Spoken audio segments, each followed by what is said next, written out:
ఏమి చర్యలు తీసుకోకుండా ఈ రోజు నిమ్మకి నీరులాగా వివరించిన పరిస్థితి ఈ రోజు ఖమ్మం నగరంలో కనపడతా ఉంది. ఒక పక్క విద్యార్థుల ప్రాణాలు పోతున్నా కూడా జిల్లా కలెక్టర్ పట్టించుకోకుండా ఈ రోజు నిర్లక్ష్యంగా వివరించిన పరిస్థితి కనపడతా ఉంది.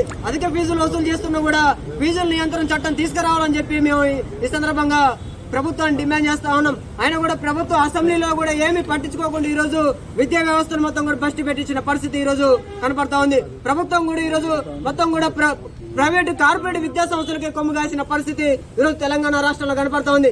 ఇప్పటికైనా పేద విద్యార్థుల మీద ప్రేమ ఉంటే తక్షణమే శ్రీ చైతన్య విద్యా సంస్థలు ఏవైతే ఉన్నాయో గుర్తింపు లేకుండా నడిపిస్తున్న విద్యా సంస్థల్ని రద్దు చేయాలని చెప్పి శ్రీ చైతన్య విద్యా సంస్థలపై సిబిఐ విచారణ జరిపించాలి, వీడియో విచారణ జరిపించి తక్షణమే వాళ్ళపై క్రిమినల్ కేసులు నమోదు చేయాలని చెప్పి ఈ సందర్భంగా పీడీఎస్ ఖమ్మం జిల్లా కమిటీ తరపు నుంచి మేము డిమాండ్ చేస్తా ఉన్నాం. ఈ సమస్యలు పరిష్కరించడం ఎలా దశల వారి కార్యక్రమాలు తీసుకుంటామని చెప్పి ఆంధ్ర కార్యక్రమం తీసుకొని పిలుపునిస్తామని చెప్పి ఈ సందర్భంగా రాష్ట్ర ప్రభుత్వాన్ని హెచ్చరిస్తా ఉన్నాం.